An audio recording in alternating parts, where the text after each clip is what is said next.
Hey, welcome everybody to another episode of what are we calling this thing? Oh, Beyond the Echo Chamber. I am your political host, Will Wright, and your faithful host, Pastor Josh Bertram, can't be here today, so I'm emceeing today, and I am so happy that I get to MC for a wonderful person, my friend and frequent guest of the show. Her name is Corinna Barrett, and she just wrote a book recently about executions and lethal injections and all that fun stuff. So I am not going to waste any more time, and I'm just going to pass it over to her. But before I do, please make sure you like and subscribe, do all that kind of stuff. Josh is way better at this than I am. And hack the algorithm, which is something he says pretty regularly. So yeah, do that. And with no further ado, I will introduce you to Corinna Lain. How's it going, Corinna? Yeah, thanks so much for having me. I really appreciate it. I love spending time with you, period. And this is just great. And I think it's an important topic. So I'll just go ahead and get started. But Will, I hope you'll, come in with questions of your own, or I'm happy to pause. And I guess we can do Q&A at the end too. Sometimes the conversation is my favorite part. So I thought I'd start with a vignette. 3 hours. That is how long it took the state of Alabama to kill Joe Nathan James in 2022. It marked a new record for the longest execution in United States history.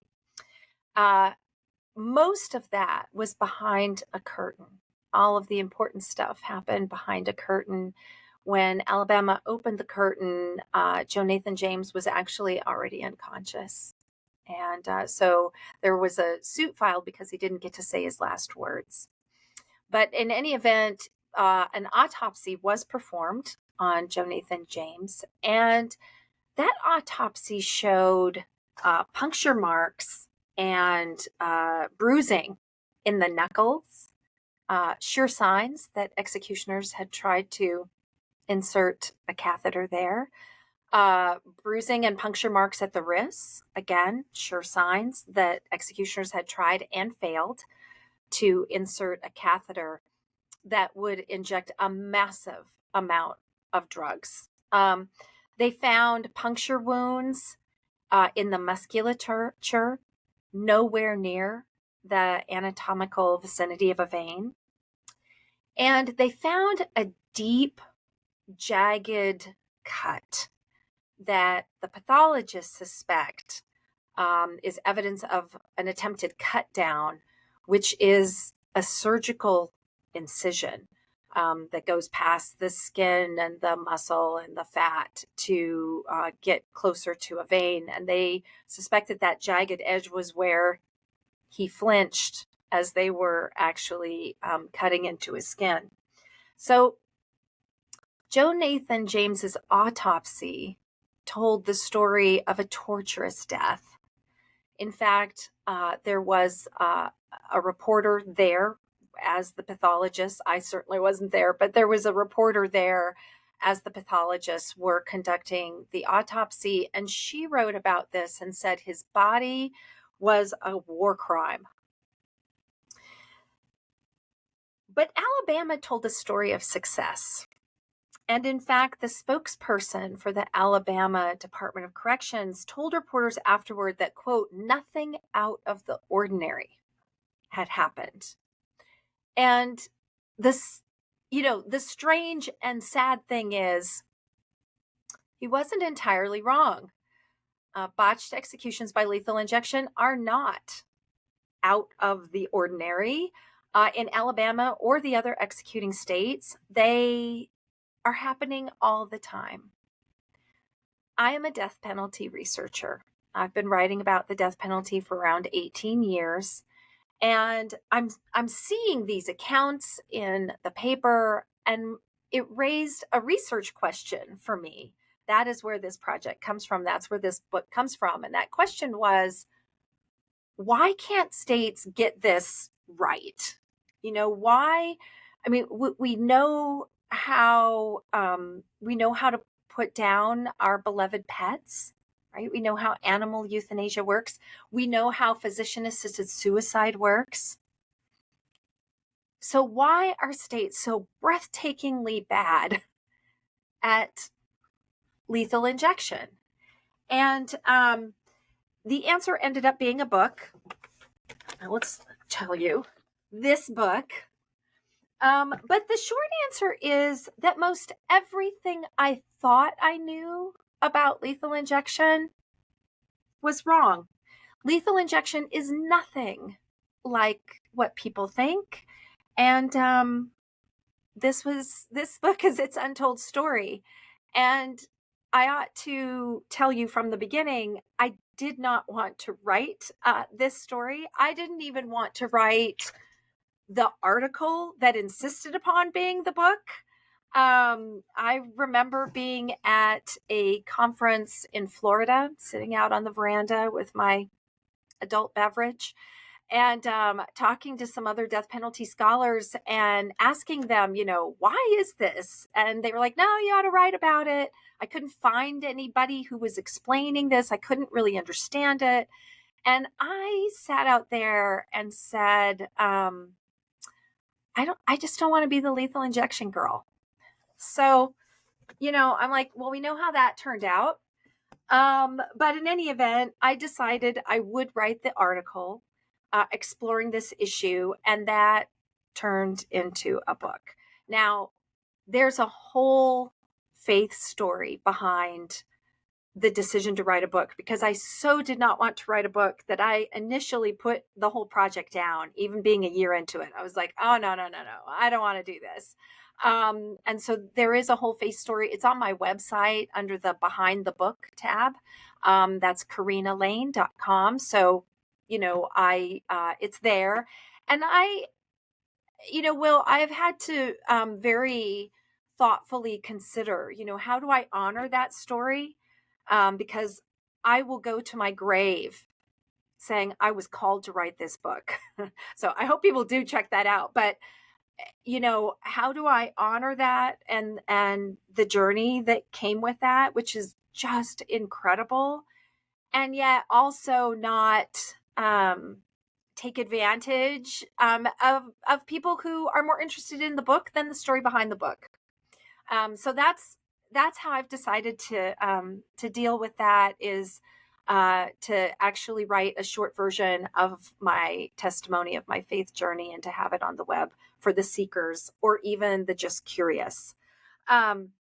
So here I thought what I'd do is share 3 things that were super surprising to me, and then tell you what I think is really going on with lethal injection.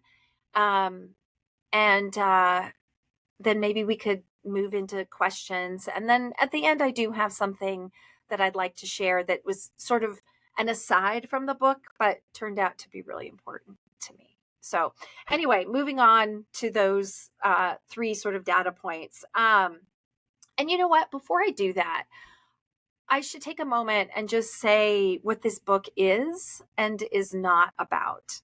So this book, Secrets of the Killing State, The Untold Story of Lethal Injection, this is a book about how we kill. It's not a book about whether we should be killing in the first place. Now, that's not to say that the 2 questions aren't related. They clearly are. And the revelations in this book have implications. And readers may disagree about what those implications are. I have my own view, of course, but I say this in the introduction, I really want readers to walk with me first and just, come to their own conclusions before they ever hear mine. So, with that in mind, I suppose I should say this is not a book where I make an argument either about the death penalty or lethal injection and then try to convince you that I'm right. This is a book where I relentlessly document what the states are doing and the federal government is doing in our name, in your name, in mine. And I basically leave it to readers to decide, if that's okay with them. And I do use levity in my writing. And I don't know, people have said, it's a pretty fast read or a pretty light read for a very heavy subject. And I am a little irreverent, but that's just me. But, I want to acknowledge the death penalty is hard. It's a hard issue. Americans have been debating this forever. It's not hard for me, but I've been studying it for 18 years, but, I grew up in Montana. Montana's not that different from Texas, and I had a view, and I'm a former prosecutor, and I had a point of view. And so I think our views can evolve as we know more. And I will say that there were certain assumptions underlying my view of the death penalty at that time, and I came to learn that none of them were true. And the same is true for lethal injection. The same exact thing. There's so many things where I thought one thing and actually this other thing is true. And I found myself saying, how is it possible that I don't know any of this? I'm supposed to be some kind of expert on the death penalty. And I didn't know even a third of this stuff. I didn't know any of it. And that was, one of the reasons why I decided to write this book for the general public and not just as an academic book. And NYU Press, shout out to them for giving me the room to do an intellectually, academically rigorous book. There's a little over 1,000 endnotes. As I say in the introduction, I brought the receipts. But also to do it in a trade press way for the general public, because I think it's, if I had these views about lethal injection and what states were doing, and I didn't know, I just thought the public needs to know this. Everyone needs to know this. And so that's the book. Okay. So moving on to those three things, just three things of many. And listen, I could have chosen three other things. There are so many things in this book. Anyway, so here's three. Number one, no science. No science. I think because I thought that lethal injection was like putting down a beloved pet, I assumed it was using the same drugs. It wasn't. I assumed there was science behind it, if not, at the very least, veterinary science. Surely, some guy didn't just make it up off the top of his head. Alas, some guy just made it up off the top of his head. And, just for a little context, lethal injection was invented in 1977. And the Supreme Court had struck down the death penalty in 1972. That's something not a lot of people know. The Supreme Court brought the death penalty back in 76. But there was a 4-year period when we didn't have a death penalty. Shockingly, we survived it, but, there was a time when we didn't have one. And even in 77, at that point, the country had gone 10 years without an execution.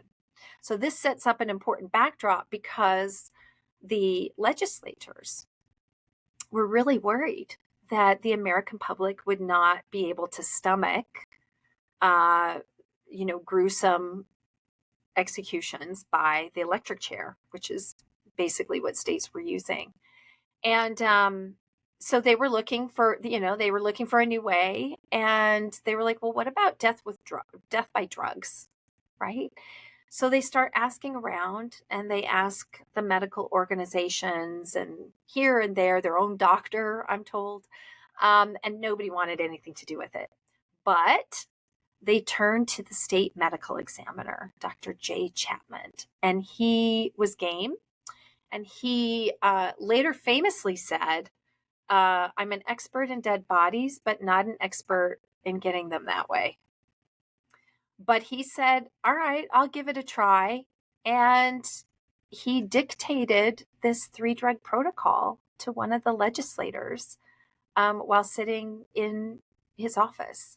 He was later interviewed about that and said, he didn't do any research. And because truth is stranger than fiction, I thought I would just read you the passage. How did Chapman come up with his 3-drug protocol? Quote, I didn't do any research. I just knew from being placed under anesthesia myself what was needed. I wanted to have at least 2 drugs in doses that would each kill the prisoner to make sure if one didn't kill him, the other would. As to why he added a 3rd drug, Chapman answered, why not? You wanted to make sure the prisoner was dead at the end, so why not add a 3rd drug? He reiterated he didn't do any research and asked, why does it matter why I chose it? So, I've come to learn also that there was someone from the anesthesiology department in Oklahoma who came in later, but death penalty scholar Debbie Deno's work has shown that by the time that came in, Chapman's version was already on the floor being passed. And so, it's J. Chapman's protocol that becomes the protocol for all the other states. I mean, and that's another point that I think is like, wait, what? So it's not just that Oklahoma passed it, but that every other state did too. And so I talk about this and say, no committee hearings, no expert testimony, no review of clinical, veterinary, or medical literature.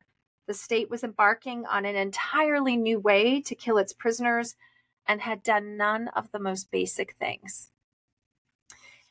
So after that, the other states copy Oklahoma's protocol. And, what J. Chapman said about that later, he was asked and he said, quote, I guess they just blindly followed it. Not in my wildest flight of fancy would I have ever thought that it would have mushroomed into what it did. And he elsewhere said, I was young at the time. I had no idea it would ever amount to anything except for Oklahoma. And so I talk in the book about other wardens and directors of Department of Corrections who say, I didn't know anything about the drugs. They did it, and I assume there was research behind it. And so, we've got this situation where these other states, all of the other executing states over time, unthinkingly adopt a lethal injection protocol that was unthinkingly devised in the first place. So, we could go on about that because it's still, this isn't just lethal injection's origin story. It's still happening today. And so the first chapter, I talk about the botched execution of Clayton Lockett in 2014. Well, how did Oklahoma, again, how did Oklahoma decide what drug to use? And I actually use the lawyer for the Department of Corrections. I just quote him directly. And he said, I Googled it. He said, I went past the WikiLeaks. I'm like, okay. So, he said, well, I knew it would make him unconscious. I thought that was okay. And one other data point, it didn't make it into the book, so I'll mention it here. In 2024, well, it was actually earlier than that, but in any event, Arizona, recognizing what a mess lethal injection was, Arizona actually put a pause on executions for a period of time, appointed an independent investigator to come in and look at everything and write a report. This was a retired federal judge, Judge Duncan, and he actually had this draft report, and I'm just going to quote it because what he documented was, quote, corrections officials seeking to learn on the eve of an execution what doses of lethal drugs to administer from Wikipedia. So when I say no science, there's a whole chapter on no science, but it's like literally people like me and probably, general public are like, they're not just making it up. You get like this, there's this presumption that the state has crossed its T's and dotted its I's and that this is carefully regulated and carefully considered. None of that's true. None of it's true. It's all an illusion. So in any event, that's my data point number 1, is no science. Data point number 2, which I call Torturous Drugs, which is the title of chapter 3. And I'm going to start with a point of trivia, which is where I start in the chapter. And that is Tennessee has an interesting little rule. There's a few states that have it, that allows prisoners to choose how they will die at the hands of the state. And interestingly, 5 of the 7 prisoners who've been executed by the state of Tennessee since 2018, 5 of 7 chose to die by the electric chair rather than lethal injection. Now, for the sake of our listeners, I will not go into how bad the electric chair is, but it is a ghastly affair. And suffice it to say, it is the only execution method that 2 states have themselves, the state Supreme Court has itself ruled that execution method is cruel and unusual punishment under the state constitution. So this is by all accounts, a terrible, terrible death. And yet 5 of 7 are choosing that over lethal injection. Why? And they were asked this question. And what all of them said was, we know that both deaths are going to be terrible and torturous. And my best move is to make it quick. So death by the electric chair generally occurs in under 5 minutes, often 2 to 3, not always, but like under 5 minutes. Death by lethal injection is anywhere from 10 to 20, and that's when it goes as planned.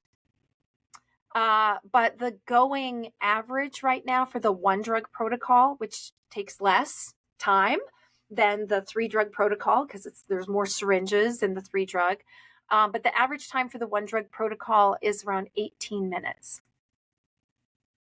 So, you can see where this is going. And, the same is true in South Carolina. Prisoners in South Carolina can choose, and they 2 of them now have chosen to die by the firing squad, which is, a brutal, bloody, death. And what they said is, yeah, but it's quicker. I don't want to be tortured to death, particularly as people are watching and thinking, oh, he's just falling into forever sleep. The prisoners know. They know what's going on. So all of that, there's different things going on with the drugs. Each of these states have a slightly different protocol. But I'll note 2 things. One, the traditional 3-drug protocol, which all 35 states at the time, we have less states now, but at the time, all of the states use this traditional 3-drug protocol. The second drug in that protocol is a paralytic. And it's not just a paralytic, but it's a muscle relaxant. So what it does is it relaxes the muscles in the face, and then it freezes them that way. And so you're going to get this drifting off to sleep, peaceful look, whether that is happening for real or not. And interestingly, that drug, that second drug, has no purpose whatsoever other than the chemical facade of making it look like someone had a peaceful death. So the first drug is in the 3-drug protocol is the drug that is supposedly, and that's a whole separate talk, but supposedly is the drug that anesthetizes you. They're not even using barbiturates or anesthetics now. They're using midazolam, which is a sedative. Anyway. But that's the job of the first drug. The third drug is the drug that causes cardiac arrest, and it chemically burns the veins as it makes its way to the heart. So incredibly painful, torturous, painful. And so what does the second drug do? It's not the drug that puts you in anesthesia, and it's not the drug that kills you. What does it do? And, prisoners challenged it in 2008. And shockingly, the state, this was Kentucky, the state came out and it was like, yeah, you're right. They're like, well, they framed it differently. They said, this is for a dignified death. But there was no other purpose than to alter the way lethal injection looks. It was purely cosmetic. And so the state said, well, it's dignified for the inmate. And I'm thinking, first of all, being executed in front of an audience is not a dignified death. So that's about as undignified as you're going to get. But second, if it was an undignified death, the prisoner is out. They're not around to experience whether that was dignified or not. So don't tell me this is for the prisoner. And the very fact that prisoners were suing to stop it tells you all you need to know about whether this was really for the prisoner. What I end up saying in the book is this is for the state. It's the state that has an interest in a dignified death, a dignified looking death, for witnesses, for what it tells the public. And so I thought that was pretty shocking and outrageous that, first of all, you would have this drug that is for appearances only. Second, that states are like, yeah, that's all it's for. And third, that our Supreme Court said, yeah, that's good enough for us. That is a state reason and it's fine. So I'm like, everyone should know that. Okay, so that's the 3-drug protocol. But, a number of states have moved to the 1-drug protocol, the pentobarbital protocol, and that is the same drug that we use on pets. Now, it's totally different because the pharmaceutical manufacturers have put all kinds of controls. They can't get the same drugs they use for pets. And so they use a compounded version instead. And that's an entirely different ball game. So even when it's the same drug, it's not actually the same drug. But in any event, there was a study that NPR reported in 2020, and it involved over 200 execution autopsies across all states where they could get the autopsies and across all protocols. And by the way, Texas, which is the most executing of all the states, the people started looking for autopsies, and I'll tell you what Texas did. First, Texas said, no, you can't have them in an early study. And then Texas just stopped conducting execution autopsies altogether. So it's just like the data doesn't exist. And when asked why, the Texas spokesman said, well, we know how they died. So in any event, this NPR study, Texas may have been underrepresented, but the 1-drug pentobarbital protocol was not. And what this study found was that across all of the protocols, whether it's the 3-drug, whatever version of that, or the 1-drug, those execution autopsies showed that 84% of those people suffered from acute pulmonary edema as they died. So pulmonary edema is when fluid seeps into your lungs. It makes it very hard to breathe because you have fluid in your lungs. And as I have come to understand it, pulmonary edema is itself not particularly rare. People do suffer from that. Acute pulmonary edema is when fluid seeps into the lungs in seconds and minutes rather than hours and days and weeks and months. And so it is acute.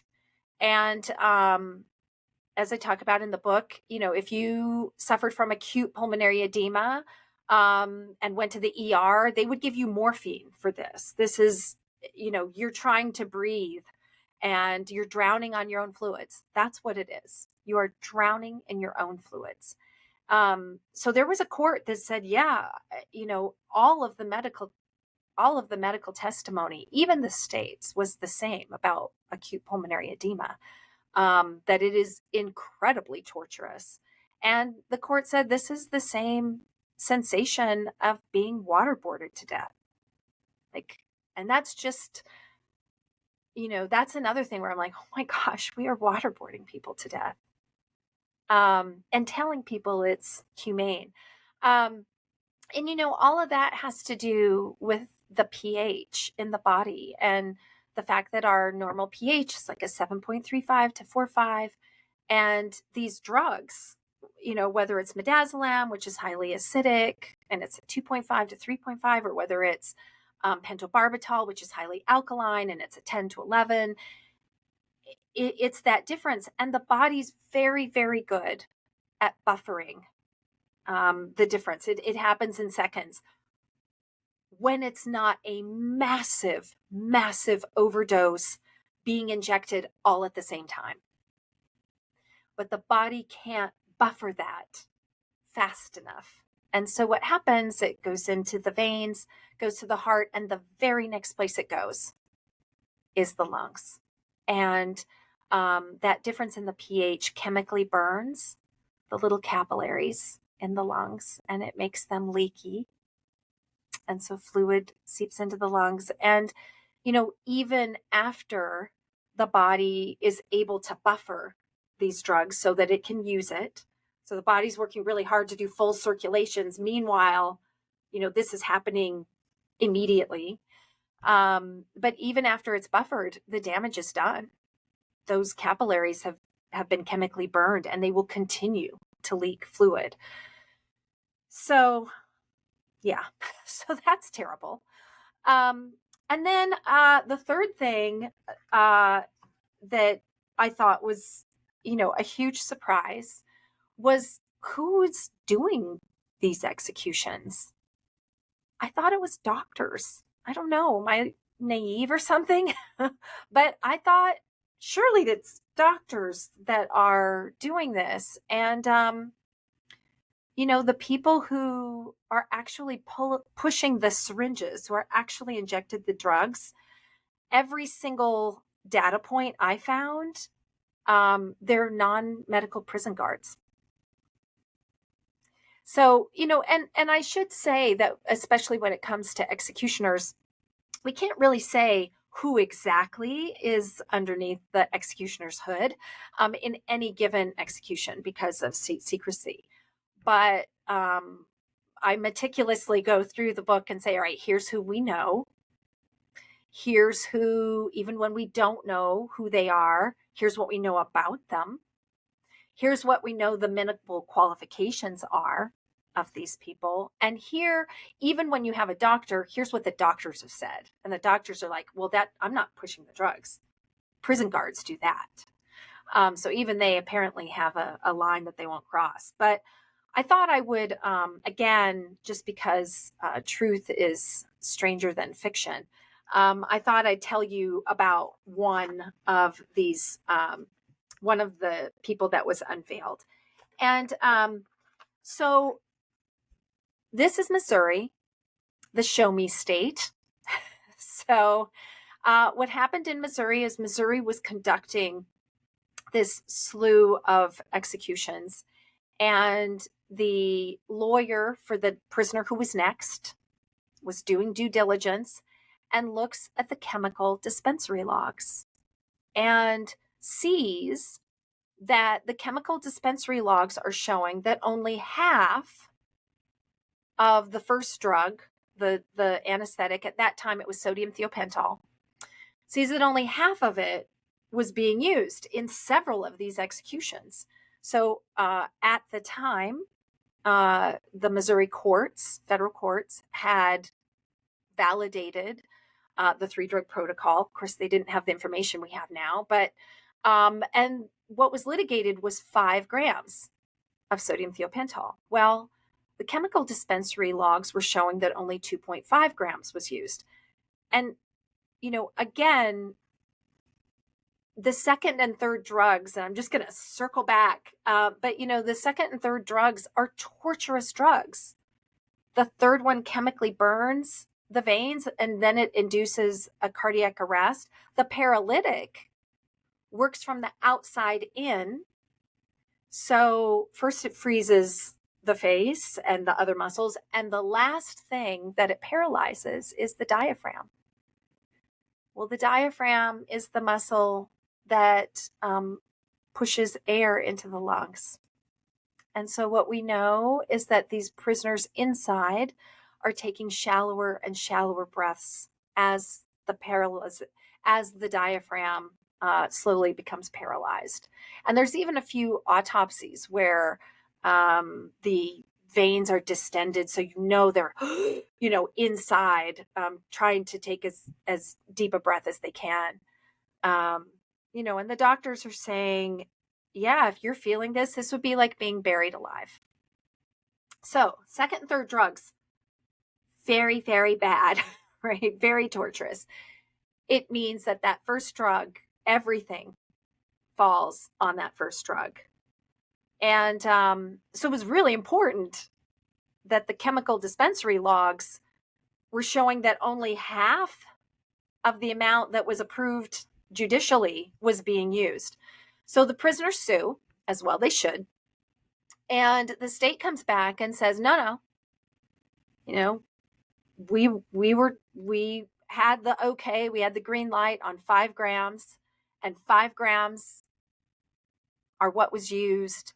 And we're tracking down, this is a mistake in the chemical dispensary logs. We're trying to track down why they didn't write it correctly. But we can assure you that we use the correct amount. We're not violating our own protocol. We did the protocol.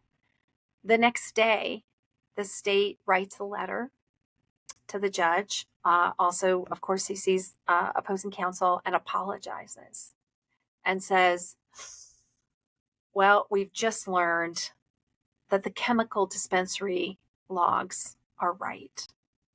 And the amount we were injecting was wrong in these however many number of executions it was. Sorry, right? And so the federal judge allows the prisoner's lawyer to do a limited deposition of the chief executioner to find out, okay, why are you injecting half of the drugs? What is going on here? And so it's behind, some sort of veil or curtain or whatever, but they're doing it without knowing the identity, or at least without disclosing it. And so they ask this person who was a doctor, and here's what he said. When questioned about his mixing calculations, and I'm just reading from the chapter, when questioned about his mixing calculations, Doerhoff, this is the doctor, stated, quote, I sometimes transpose numbers. I am dyslexic, so it's not unusual for me to make mistakes. For the record, Doerhoff later stated he was not dyslexic. He just mixed up numbers. Missouri doubled down on its doctor executioner, telling a federal court that it was, quote, confident in Dr. Doe's competence and planned to continue to employ him to conduct future executions. The district court, this is a federal district court, is like, no. And wrote in a 2006 ruling, I'm going to quote the court is gravely concerned that a physician who is solely responsible for correctly mixing drugs, which will be responsible for humanely ending the life of condemned inmates, has a condition which causes him confusion with regards to numbers. As this court has learned, the process of mixing 3 different drugs and knowing the correct amount of the drugs to dissolve in the correct amount of solution involves precise measurements and the ability to use, decipher, and not confuse numbers. So the court ends up in this ruling, this federal district court ends up ruling that Missouri could not use this doctor, quote, in any manner at any level in its executions by lethal injection. Missouri appeals. Missouri doubles down on the doctor and says, we're in it to win it. He's great. Missouri appeals. And in the meantime, investigative journalists, and, whenever I talk about this book, I really try to say hats off to the investigative journalism just around the country for providing so much fodder for this book.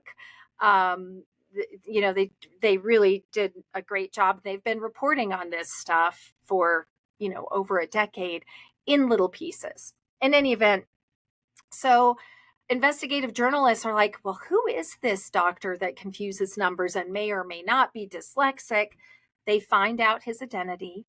He admits, that's right, it's me. And in fact, he later boasts, no one will do as many executions as I have. So he's proud of it, but they find out that he had been sued for medical malpractice over 20 times.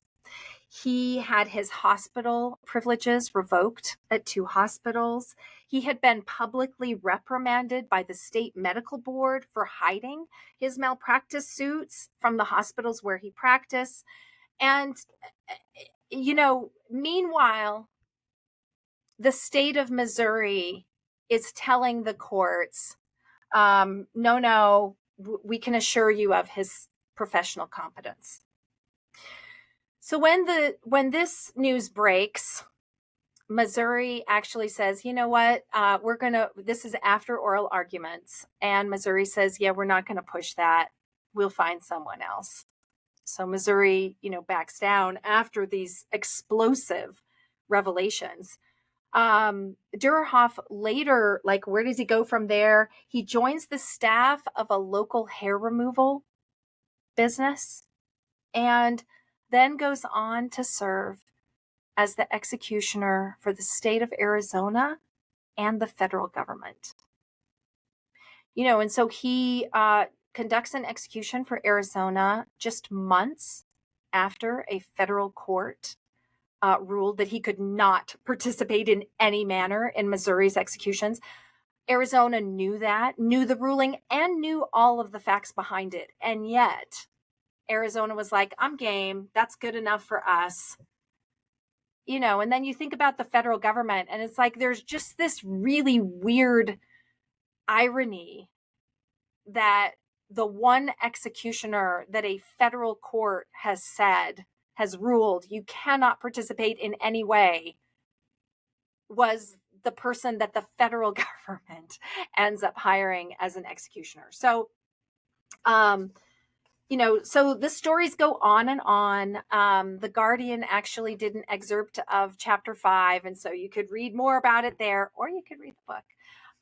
But I think, with the time I have left, it might be worth sort of pivoting to the question that arose for me. I started asking this question of why can't states, why are they so bad at this? And after, somewhere, I don't know, in year 3 or something, I end up with a different question, which is, why are states still using this? What is going on with lethal injection? Because it's not that it's humane, and they know it's not humane. They know it's not. In fact, litigation, this was, I think it was in Oklahoma. where it's sort of gone full circle, and they're fighting over midazolam. But in the end, the state says, oh, and by the way, suffocating under a paralytic is not that bad, right? It's like, you know, and you know that they are feeling this. And so there's nothing left to do but be like, oh, it's really not that bad. Potassium chloride, running through veins, it's not that bad. So, they know it's not humane. This is not a humane thing. They can't get the medical professionals to do it. You've got the Hippocratic Oath, and the people you do get to do it they're operating at the margins, and they are marginal. What we know about them is that they are marginal in other ways.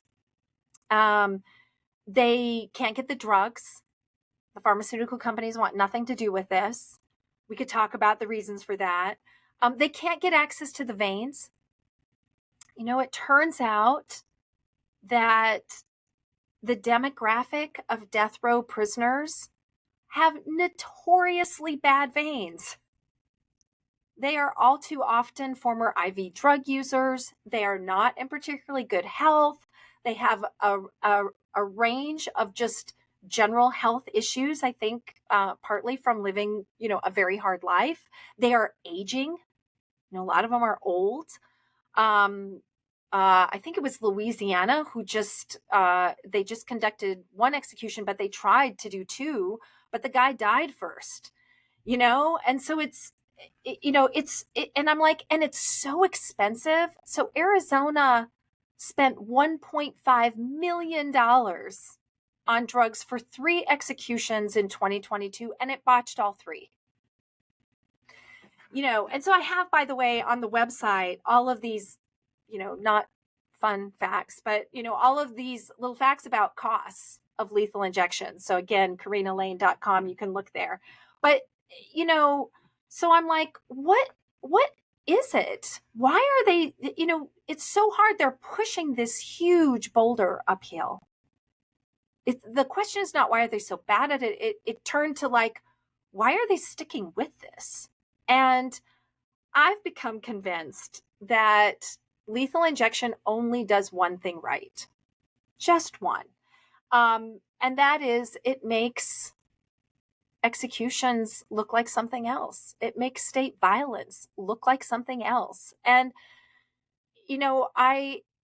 one of the things that really became clear to me as I was studying executions is it takes violence, like physical force, to end life before the body is ready to let it go on its own.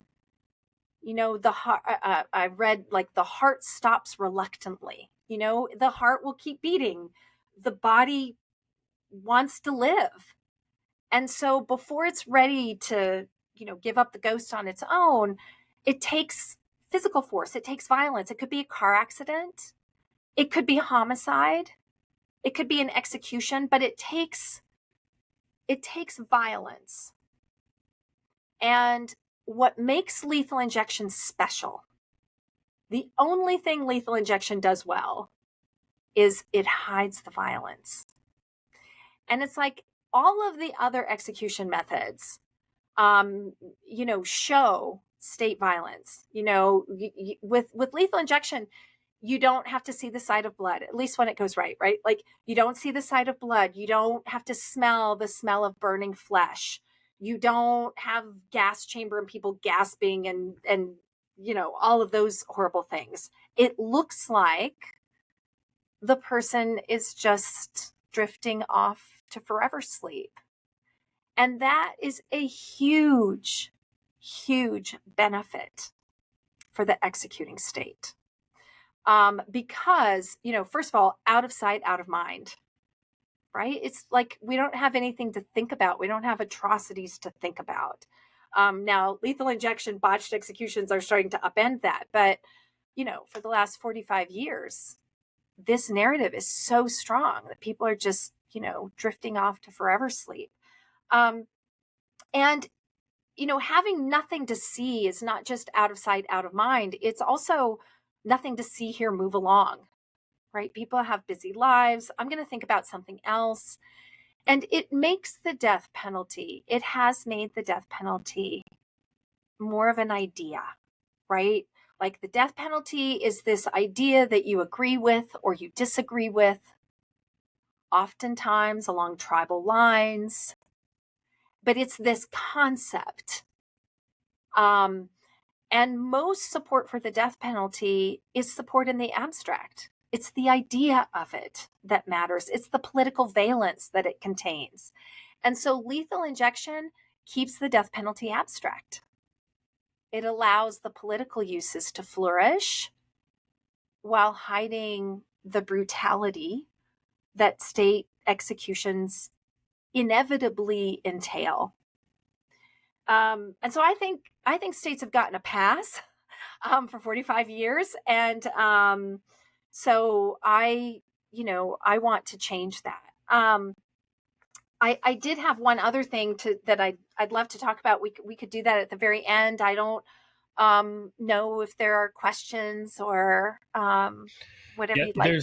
There's no questions yet. But okay. Yeah, if you want to share the piece of information that you wanted to share, you can either do it now or we can wait towards the end. I can do it now, and if there are questions that come in, I can also just keep talking. Gotta watch out for me on that. So the thing that I wanted to talk about is a point that I end up talking about in the epilogue to the book. And the epilogue's just 3 pages.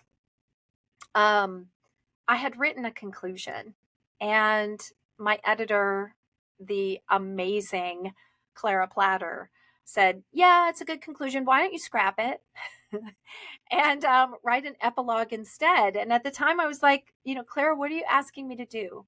What do you mean by that? What are you looking for?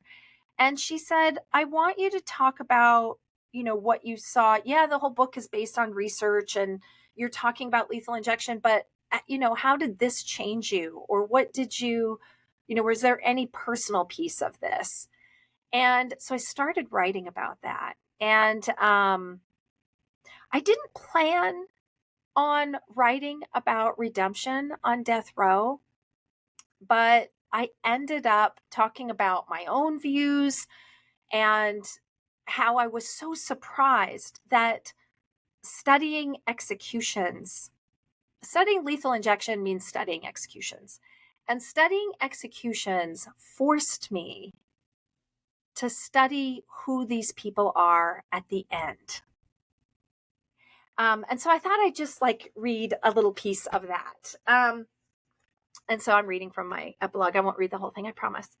I have been writing about the death penalty for almost 2 decades and have always viewed condemned prisoners as people who did horrible, unspeakable things, probably, but still deserved protection of the law, arguably even more so. But I confess that I have kept my distance from the humanity of the faceless, convicted capital murderers that I have been studying all these years. Now, I'll tell you here, there's a line that I took out that I'm now going to tell you, which was, after all, I'm a former prosecutor, and they are convicted capital murderers. But this project has insisted upon even, a front row seat as to who these people actually are. Not who they were in their worst moment, but who they have become and who others are capable of becoming.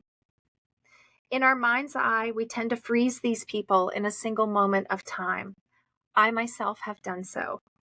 But time works changes, and studying executions has been a potent reminder that humans have the greatest capacity to change of them all. I see this now in a way I didn't see it before. Before I saw the law, a long list of broken promises of fairness and procedural protections, I thought of this project as just another broken promise to add to that long list. Now I see humanity in full flower, and I cannot unsee it. And I go on to talk about, because as I was writing the epilogue, a news piece came across my desk. I have a Google, news feed. And it was a piece on this man named Brian Dorsey. So Brian Dorsey was in Missouri, convicted of a double murder. And I think there was a sexual assault also. Terrible crime. Terrible, terrible crime. And it's 17 years later. And the prison guards have written an op-ed, which is what got my attention. And the op-ed was entitled, "We corrections officers know Brian Dorsey has changed. Governor Parsons, don't execute him." And they end up talking about how it's 17 years later, and this man, Brian Dorsey, now lives in the honor dorm of the prison. I'm not quite sure how you get into the honor dorm as a convicted capital murderer, but he did. And he served as the prison barber for the past decade. And so he cut the hair not only of all of the prisoners, but also by choice of the prison guards and the two wardens. And so, just to pause and think about what that looked like. A condemned capital murderer with a pair of scissors and a razor blade at the back of the warden's neck, again and again and again. And so I talk about that. And then the next line is from the op-ed: "Mr. Dorsey is an excellent barber and a kind and respectful man. I do not hesitate to say that executing Brian Dorsey would be pointless cruelty." And they end up talking about how, and I'll quote it again, taking Dorsey's life would be especially traumatizing for the many current and former prison staff members, myself included, who have come to respect and care for this exemplary inmate. But the governor declined to intervene, despite a petition from 72 prison guards, including the wardens, despite members of the victim's family, and despite 5 jurors saying, "If we had known." And so the prison guards that had come to know and respect this man were then forced to kill him. And so, it's something to think about, not only for the prisoner. And, one of the things I say is dozens and dozens of prisoners right now in this moment have been scheduled to die at the hands of the state, each with a story, most with regret, all of whom are more than the worst thing they ever did. Every single one of them. And so, one of the questions this raises is, what do we do about the fact? And it is a fact that I learned from studying lethal injection executions, but what do we do about the fact that so many of these people, all too often, the person who committed that terrible, terrible crime, they're not there anymore. There's another guy, I quote the attorney after one execution, and he said, "There was no reason for the government to kill him in haste or at all," the lawyer stated. "In any case, they failed. The Dustin Honkin they wanted to kill is long gone."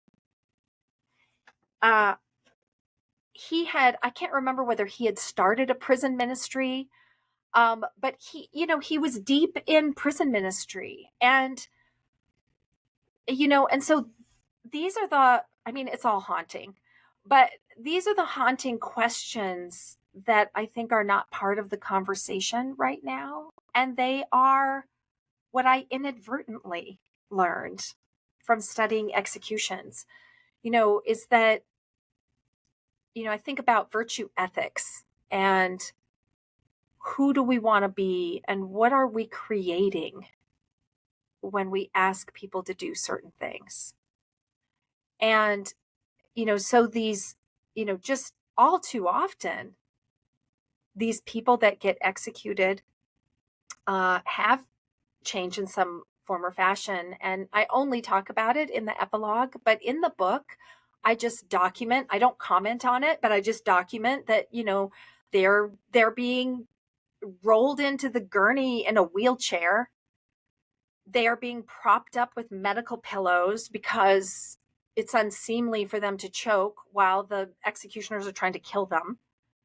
And the executioners will, they're tapping them on the shoulder and saying, "I'm sorry, I stuck you," or "Let me use this like little thing to try to access your vein so I don't have to stick you." And, and it's just like, you can tell that the executioners, they don't want to do this. And I have a whole section in the book where I'm quoting the executioners who are saying, look, by the time a death warrant comes down, we've been living with this person for a good decade, if not two.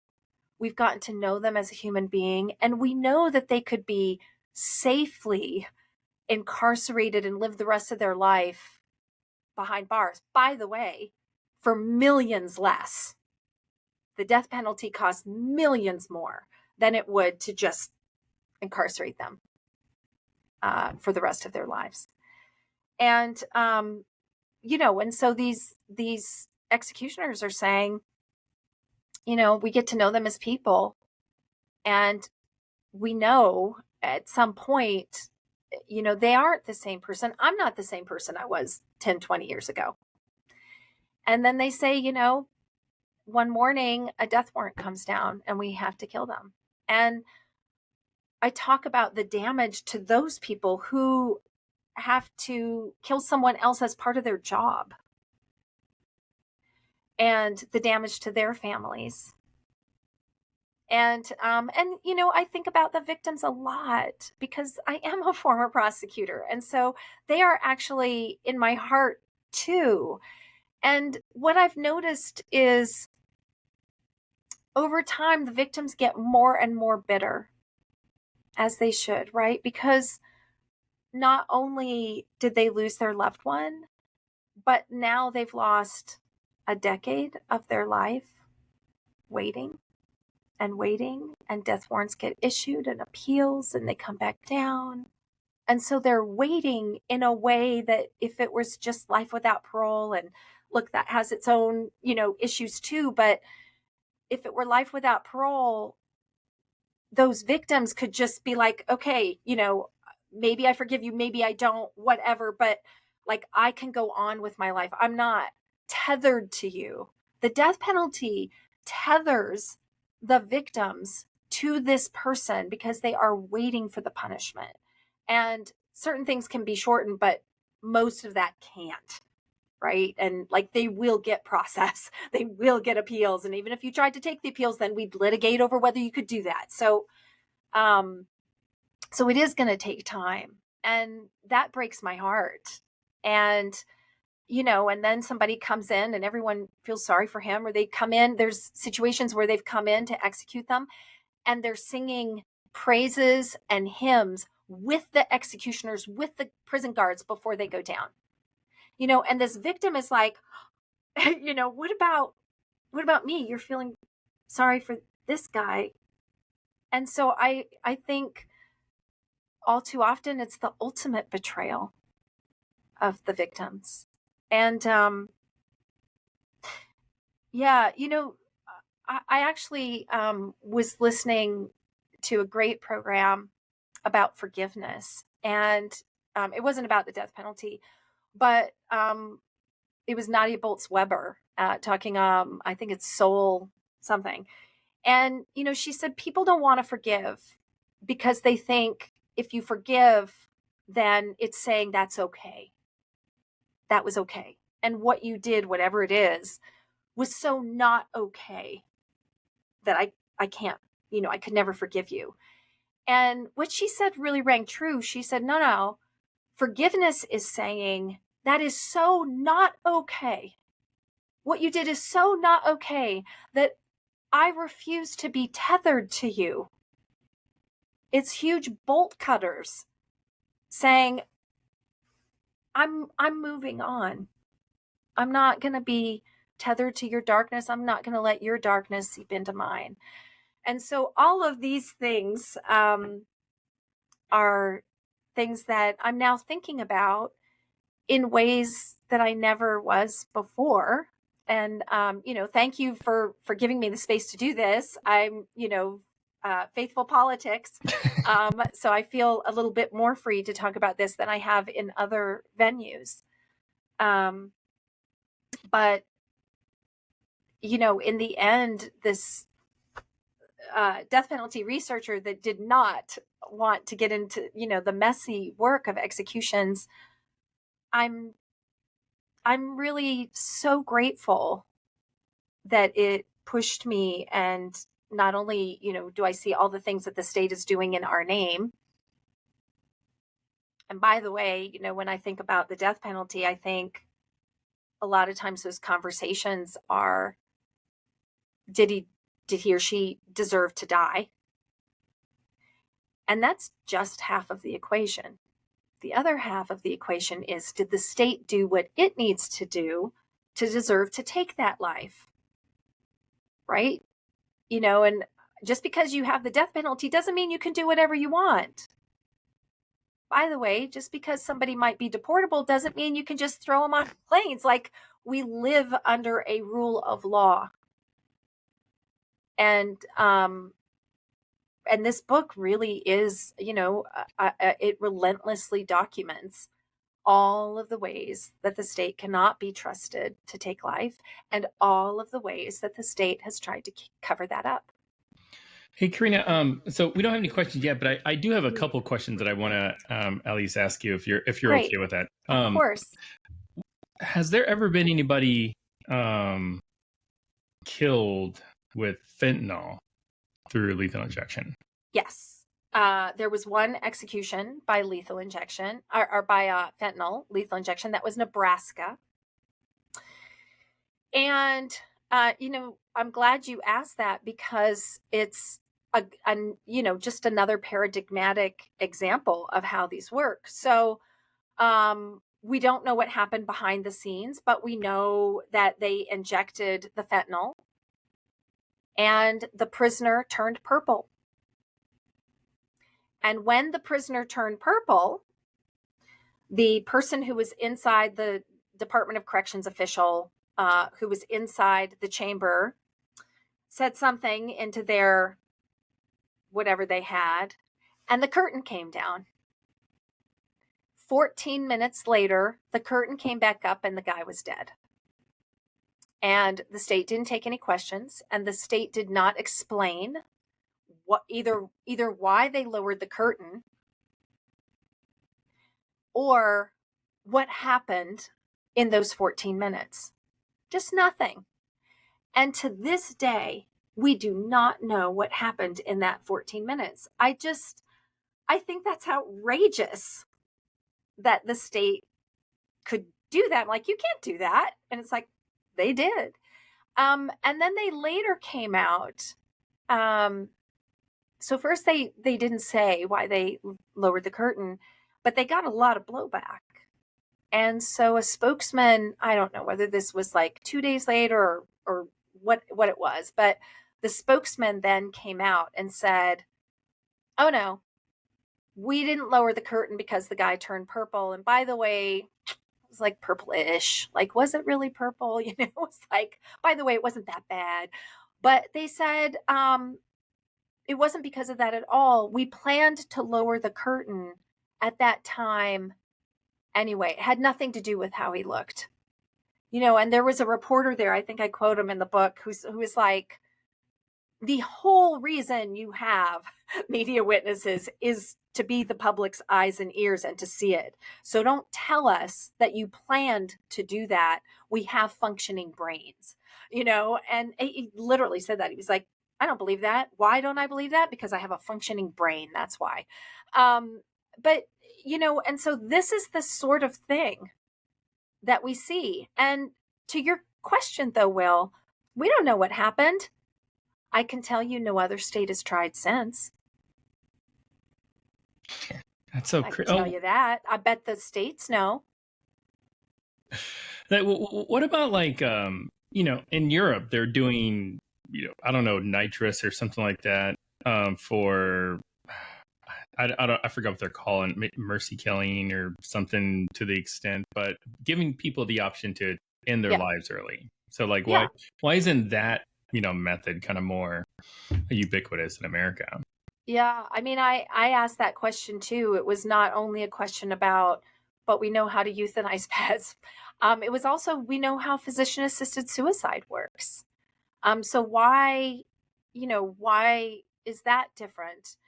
And I think there's two explanations. One is oftentimes, and I'm like, maybe always, but I don't think so. I like my deep dive didn't go that deep, but I know oftentimes they're actually having the person drink the drug and the body absorbs a barbiturate through the stomach, completely different than when you are injecting a massive overdose directly into the vein. Right? That's the difference. But even it raises another question, Will, which was, yeah, okay, but we do put people down for surgeries all the time, right? We bring them to a state of anesthesia, we cut their chest open, we do all of these like super painful things.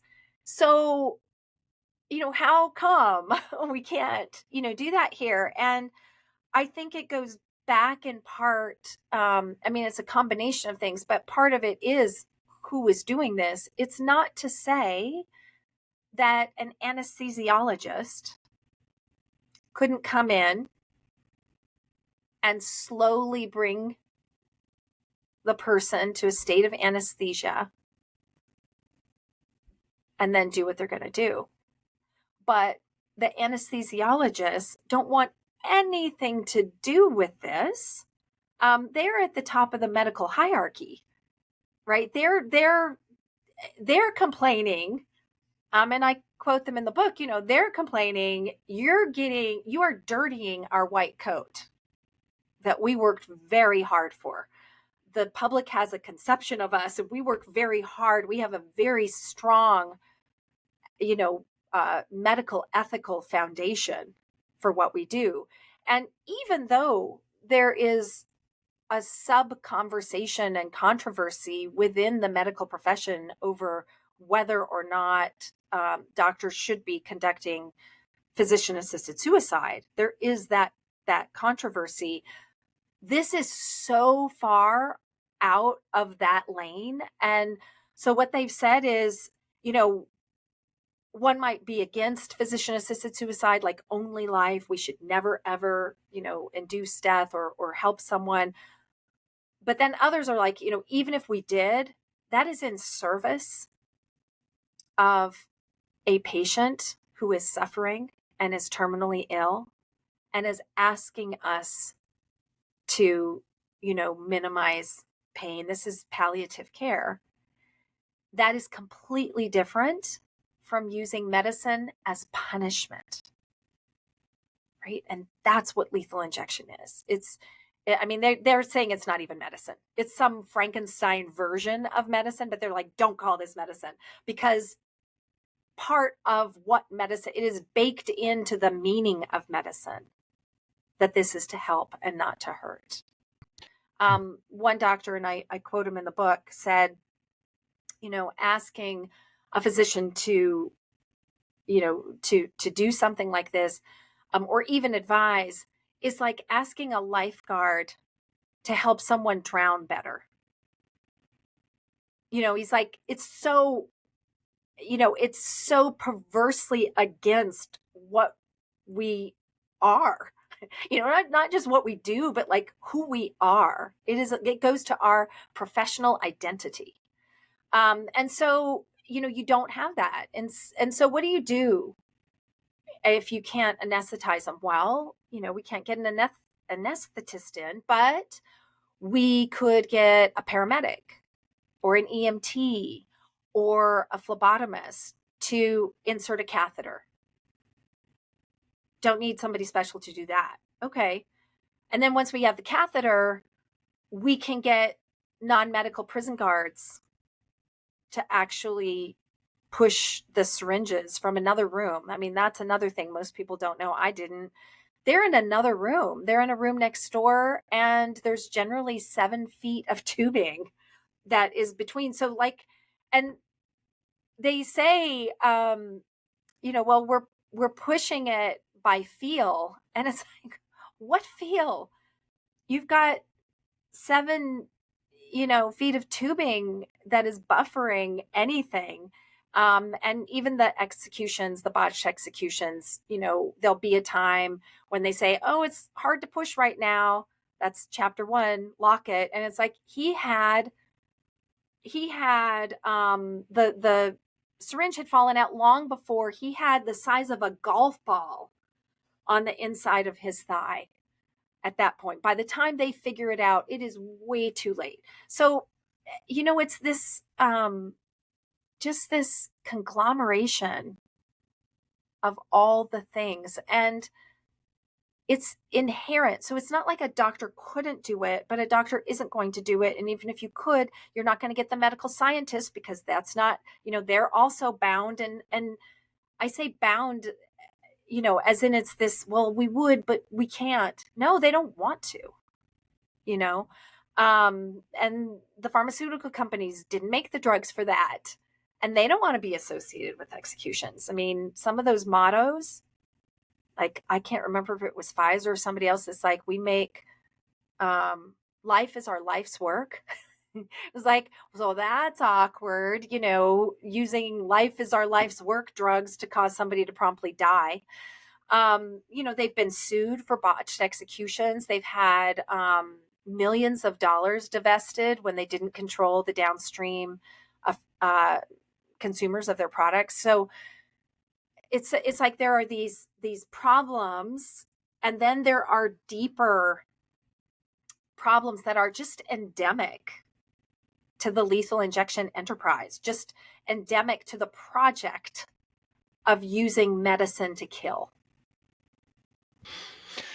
Well, Corinna, so 2 more questions. The first one is, where can people get your book? And then the second one is, like, what do you hope people will get from this? Like, because it is a phenomenal book. I've read it. It is a page turner.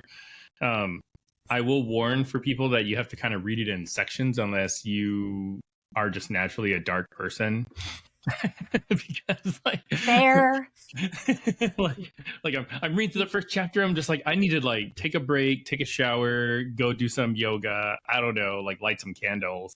And then the next day I'll read the next chapter. So yeah, what do you want people to get from the book? Okay. So your first question, they can get Secrets of the Killing State wherever books are sold. So I know it's available on Amazon. It's available in indie bookstores. So you can get it anywhere. As far as what I want people to get from it,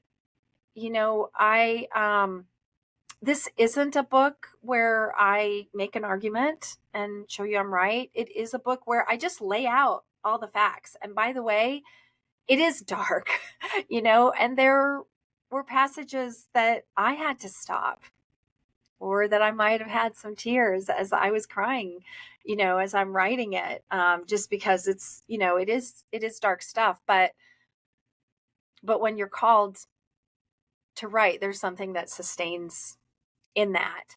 But, I want people to understand, this is not humane. I want people to understand, the state cannot be trusted.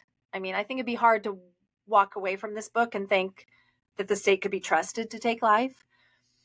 I think it raises larger issues about who we're executing, who we're forcing to do this work, whether the death penalty itself is good for, does it bring closure? Because that's what they're told, and so, my great hope is that it starts important conversations. And when I say start, it's not that these conversations haven't been going on for decades, and people have been doing such important work. But I think studying executions makes the death penalty real. This is where the rubber hits the road, right? This is where you're actually doing a thing. The state is killing people on purpose with other people filing into a room to watch. Let that sink in, right? And so I think there's something special that can happen from people actually having to understand, oh, this is what states are doing in my name, and then they have to decide, are you okay with this or are you not okay with this? So I really want people to start talking about this in new ways that perhaps have been suppressed by lethal injection. I often say, when people say, what can I do? What I say is pass it on. Like, pass on the book. It was reviewed by the Library Journal, so which I'm told is the gold standard for libraries. So I'm hoping, I care more about people reading the book than buying the book. I know my publisher probably wouldn't want me to say that, but it's true. But whether you check it out or if you bought it, lend it to a friend.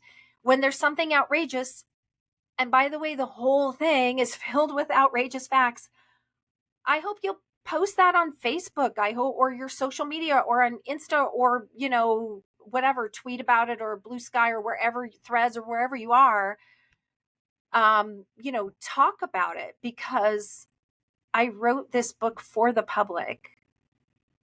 And I wrote it for the public because the courts are not protecting. There's a little section where I talk about that. And I've given up, I write about Supreme Court decision making, and I've lost faith in this Supreme Court to protect. And so a friend read this and said, it feels like I'm telling mom. And I was like, it's totally I'm telling mom. That's what this book is. It's totally, and y'all are mom. So I want people to pass it on. A research assistant early on said, boy, this would make for a great book club because every chapter is about something different. And so I got some readers together and we did book club questions. I had beta book club people. So that's also on my website. Yeah. And so I want these conversations to start happening. And I'd like to move the needle. That's so awesome. Well, thank you again, Corinna, for joining us. And whether you are watching this live or hold on, I clicked the wrong one. I'm learning how to use this program. There you go. Oh, thank you. Make sure you go to CorinnaLain.com. Check out all of her stuff, buy her book. Let's not make Corinna famous, but let's make the topic and the book famous. How about that? Absolutely. And yeah, thank you for coming by again, Corinna. I really enjoy having you. Thank you. Thanks for having me. Thanks for your interest in this issue. It's, one might say, why should we care? Right. And maybe some of the things we've talked about will convince people that we actually should care about it. But maybe as a last comment, I should just say that what we do and how we treat people reflects on us, and we think about, like, why don't we torture torturers? Right? If somebody committed a torturous murder, why don't we just bring back the rack and screw? Mm-hmm. Right? It would allow us to get even with them. But we can't stoop that low, right? Because we're the good guys, right? And we're civilized society. And so it matters. It matters for the rule of law. It matters for our humanity, how we treat the least of these. Very wise words. And thanks again. So to our audience, thank you for stopping by. And as always, keep your conversations not left or right or left. I always get those confused, but keep them up. And join us for our next Beyond the Echo Chamber. And we'll see you later. Take care. Bye-bye. Thank you.